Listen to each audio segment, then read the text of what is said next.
kita buat pada awal pembelajaran. Nah, pembelajaran IPS ini Ibu ubah menjadi keyakinan kelas, ya. Nah, pertama kita kan sudah sepakat nih untuk datang tepat waktu. Ini kita buat menjadi keyakinan ya, keyakinan bahwa guru dan siswa harus semangat untuk belajar. Jangan diukur dari waktunya, kita harus semangat.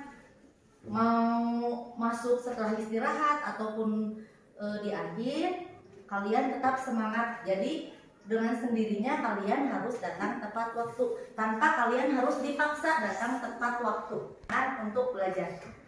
Bisa seperti itu? Bisa. Kalian siap untuk semangat? Siap. Kenapa Ibu mengubah antara kontrak belajar menjadi keyakinan? Nah, perbedaan kontrak belajar dengan keyakinan kelas yaitu kalau kontrak belajar kita buat atas kesepakatan bersama ya. Kemudian ada konsekuensinya. Kalau misalnya keyakinan, ini lebih menciptakan karakter kelas kita. Jadi kalian akan terbiasa dan mandiri dengan keyakinan kalian sendiri. Jadi menganggap oh hal-hal yang harus kalian lakukan itu adalah ini. Gitu kira-kira. Ada pertanyaan nggak tentang keyakinan kelas? Tidak. Bisa dipahami? Bisa.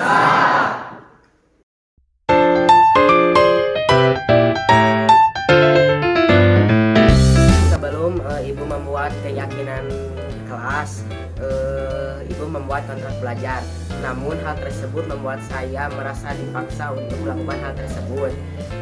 Tapi setelah Ibu membuat keyakinan kelas tersebut, saya merasa itu yang harus saya lakukan untuk membantu karakter saya untuk lebih disiplin, mandiri, dan mematuhi perintah guru. Sebelumnya di kelas kami diadakan kontrak belajar IPS, yaitu kesepakatan kami dan guru dalam proses pembelajaran. Setelah ada keyakinan kelas, saya lebih tersadar untuk mandiri terhadap apa yang kami lakukan.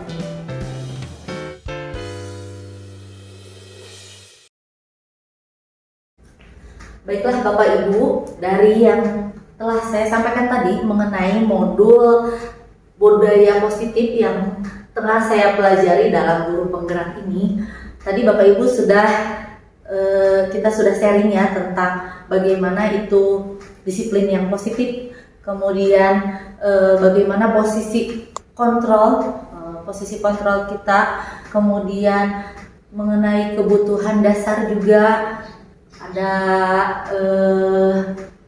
motivasi perilaku manusia juga. Nah, sekarang saya akan menjelaskan tentang segitiga restitusi. Nah, dari semua yang sudah saya sampaikan tadi, ada solusi mengenai apa yang harus kita lakukan kepada peserta didik jika melakukan tindakan tidak disiplin. Mungkin Bapak Ibu juga sama masalahnya dengan saya ya. Kita pasti punya masalah yang sama.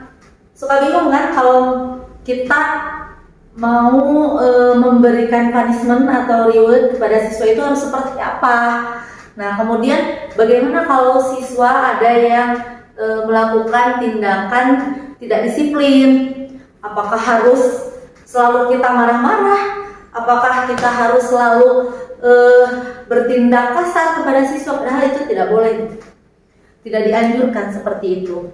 Bagaimana caranya kita tetap bisa menciptakan budaya positif itu, kemudian siswa juga merasa tidak terbebani, kemudian siswa juga merasa tidak diadili oleh kita, dan tidak menimbulkan efek trauma, tidak menimbulkan adanya dendam kepada peserta didik.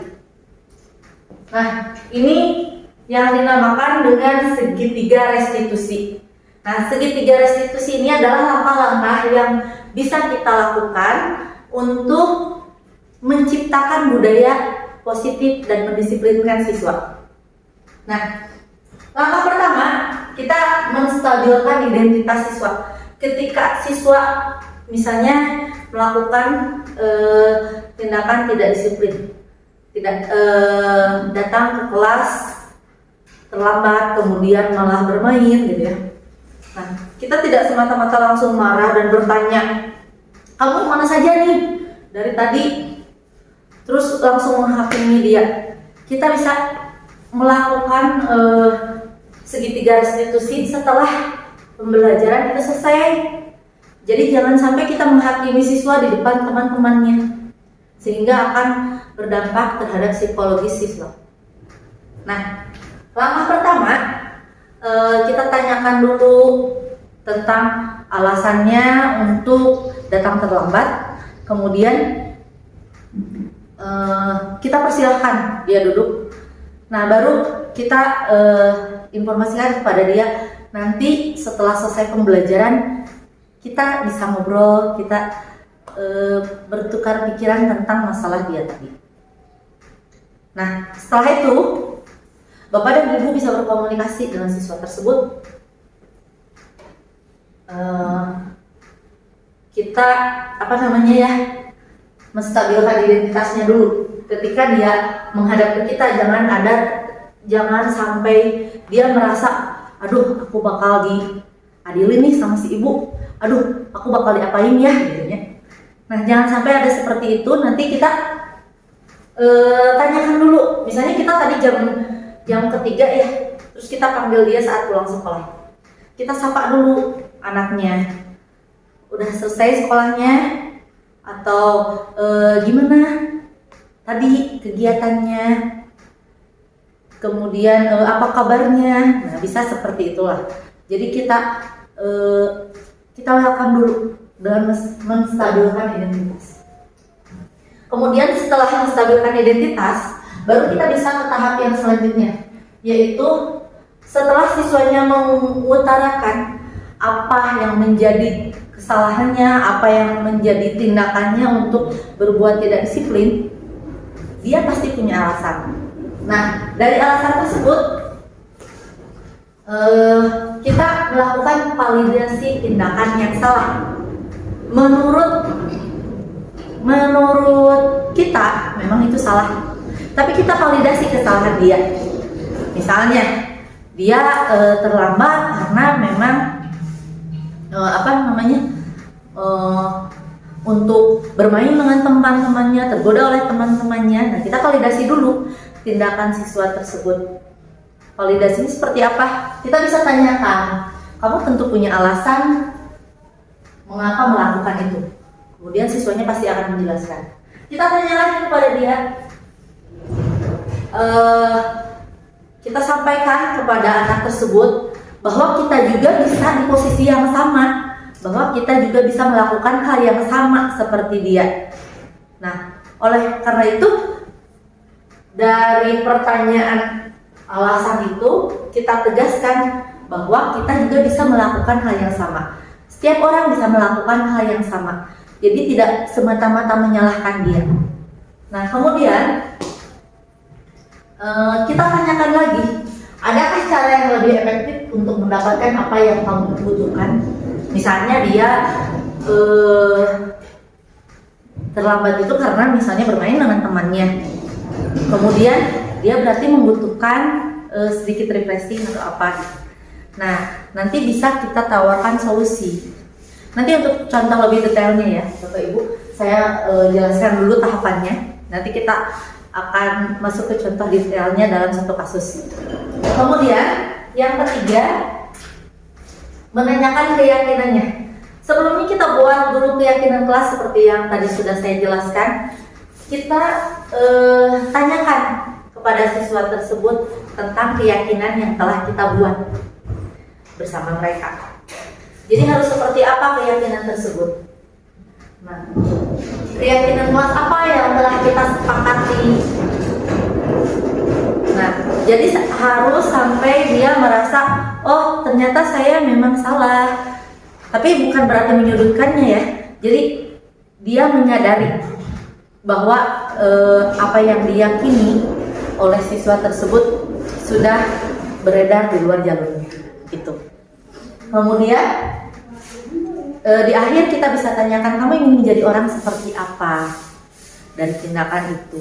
Pasti semua siswa juga ingin menjadi siswa yang baik, siswa yang patuh, kemudian siswa yang mandiri, ya. Kita yakinkan kembali, kamu ingin menjadi orang seperti apa, begitu. Itu mungkin Bapak Ibu mengenai segitiga restitusi. Ya, setelah kita menstabilkan identitas, memvalidasi tindakan yang salah, kemudian kita menanyakan keyakinan yang telah kita buat bersama. Sehingga dari permasalahan tersebut, siswa juga bisa memecahkan atau bertanggung jawab dari kesalahannya dan tidak mengulanginya lagi.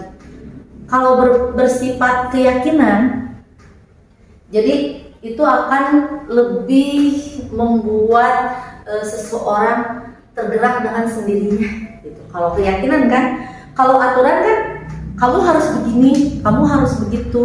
Biasanya ada efek atau ada rasa paksaan begitu ya. Kalau keyakinan kan kita itu udah jadi keyakinan kita gitu. Kita harus melakukan itu dan kita mau seperti itu. Itu kira-kira Bapak Ibu. Kita lanjutkan di sesi tanya jawab.